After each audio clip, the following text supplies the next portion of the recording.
नेहरू जी ने क्या किया? अरे वर्तमान की बात करिए, देश को बताइए आप क्या कर रहे हैं, आपकी जिम्मेदारी क्या है? कि सारी जिम्मेदारी जवाहरलाल नेहरू की है। और मेरे कई ऐसे साथी हैं जो इस तरफ होते थे उस तरफ चले गए, मुझे दिख भी रहे हैं, वॉशिंग मशीन में शायद धुल गए हैं। भेष तो बदलते हैं आज के राजा, शौक तो है उनको भेष बदलने का, लेकिन न जनता के बीच जाने की हिम्मत है और न आलोचना सुनने की। कांग्रेस महासचिव और वायनाड से सांसद प्रियंका गांधी अपने पहले दिन सदन में पहुंची और सदन में पहुंचते ही भाषण दिया और अपने पहले ही भाषण में लगभग 30 मिनट का भाषण दिया। उस दौरान बीजेपी पर हमलावर होती हुई दिखाई दी और कुछ ऐसी बातें कहीं जिससे कि बीजेपी एकदम से भड़क सी गई। इधर बीजेपी की तरफ से बोलने आए रक्षा मंत्री राजनाथ सिंह और सीमाओं को लेकर कई सारी बातें की। ये जो पूरी चर्चा चल रही थी, ये पूरी चर्चा इसलिए चल रही थी क्योंकि संविधान का जो है 75 वर्ष पूरे हो चुके हैं। इसी को लेकर चर्चा चली तो इधर से राजनाथ सिंह खड़े हुए बोलने के लिए और उस दौर को याद किया जिस दौरान आपातकाल देश में लगाया गया था। इस पूरे परिवार की एक ही चीज़ है, संविधान को इस मतलब विपक्ष को लेकर ये बात कही थी, इस विपक्ष की एक ही चीज़ है, संविधान की किताब को जेब में रखते हुए चलते हैं और हमेशा से ही इन्होंने संविधान को जेब में रखने की कोशिश की है। कहने का मतलब ये है कि राजनाथ सिंह ये कहना चाह रहे थे कि ये संविधान पर कब्जा करना चाहते हैं। इधर दूसरी तरफ प्रियंका गांधी खड़ी होती हैं बोलने के लिए। प्रियंका गांधी हमलावर हो जाती हैं कि हमारे कुछ विपक्ष के साथी हैं वो सिर्फ पुरानी बातों को याद करते रहते हैं, नई बातों पर मतलब जो वर्तमान समय है उस पर बात नहीं करते हैं।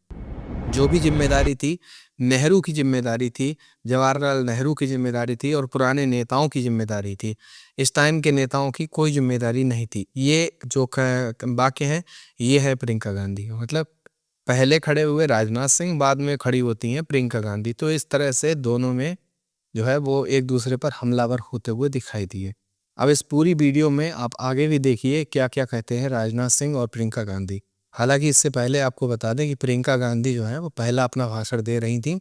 इस दौरान उन्होंने कई सारी बातें और कहीं। इस पूरी वीडियो में देखिए क्या कहती हैं प्रियंका गांधी राजनाथ सिंह के वक्तव्य पर। जो पीड़ित हैं लेकिन फिर भी अपनी लड़ाई लड़ रहे हैं, उन संभल के बच्चों का साहस, जिनके पिताजी अभी अभी गुजर गए लेकिन फिर भी उनके सपनों को साकार करने की हिम्मत है, उनका साहस है, वो साहस इस संविधान ने दिया है।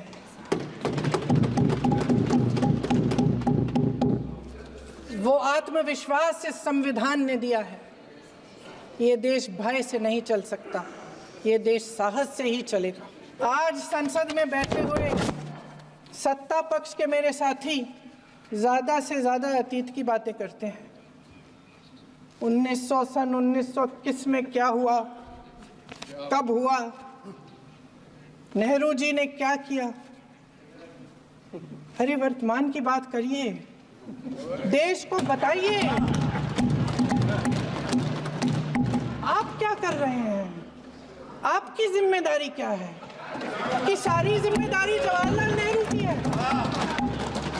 प्रधानमंत्री जी यहाँ सदन में संविधान की किताब को यूं माथे से लगाते हैं, लेकिन संभल में, हाथरस में, मणिपुर में जब न्याय की गुहार आती है, उठती है, तो उनके माथे पे शिकन तक नहीं आता।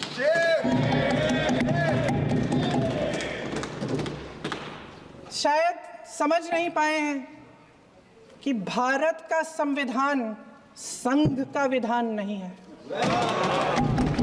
प्रियंका गांधी ने यह भी कहा कि पहले एक टाइम होता था जब राजा महाराजा हुआ करते थे तो वो एक काम किया करते थे कि जब उन्हें लगता था कि प्रजा उनसे नाराज है तो वो भेष बदल कर कभी किसी सैनिक के रूप में, कभी किसी गांव वाले के रूप में जाकर पहुंचकर जनता के बीच जाते थे और ये सुनते थे कि राजा के बारे में लोग क्या क्या बुराइयां कर रहे हैं, क्या अच्छी बातें कर रहे हैं, क्या गलत बातें कर रहे हैं। तो ऐसा पहले होता था, लेकिन अब क्या होता है, प्रियंका गांधी बोलती हैं कि अब राजा भेष तो बदलते हैं, न जनता के बीच जाने की हिम्मत रखते हैं और ना ही अपनी बुराइयां सुनने की हिम्मत रखते हैं। प्रियंका गांधी ने यह भी सवाल उठाया कि एक व्यक्ति के लिए सब कुछ बदला जा रहा है, एक व्यक्ति कौन है, वो फिर से जिस तरह से कांग्रेस लगातार अडानी के ऊपर टारगेट करती रहती है, वही बात आज फिर सदन में एक बार फिर से प्रियंका गांधी ने बोल दी। और ये भी साथ में प्रियंका गांधी ने कहा कि हमारे कुछ साथी हैं जो मैं खड़ी होकर यहाँ से देख पा रही हूँ, वो उस साइड चले गए। मतलब कुछ साथी जो पहले से इस कांग्रेस में थे वो बीजेपी में चले गए। अगर ये हमारे साथ होते तो आज उधर सरकार हम चला रहे होते। ये कहना है प्रियंका गांधी का। एक कहानी होती थी अध्यक्ष महोदय, शायद बचपन में आपने भी सुनी होगी। राजा भेष बदलकर बाजार में आलोचना सुनने जाता था। भेष तो बदलते हैं आज के राजा, शौक तो है उनको भेष बदलने का, लेकिन न जनता के बीच जाने की हिम्मत है और न आलोचना सुनने की।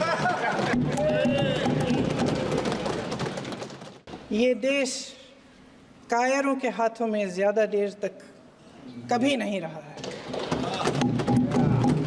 ये देश उठेगा, ये देश लड़ेगा। अब इस पूरी वीडियो को लेकर आप क्या सोचते हैं, नीचे कमेंट बॉक्स में अपनी राय जरूर दीजिए। INDC नेटवर्क, बदलते भारत के साथ।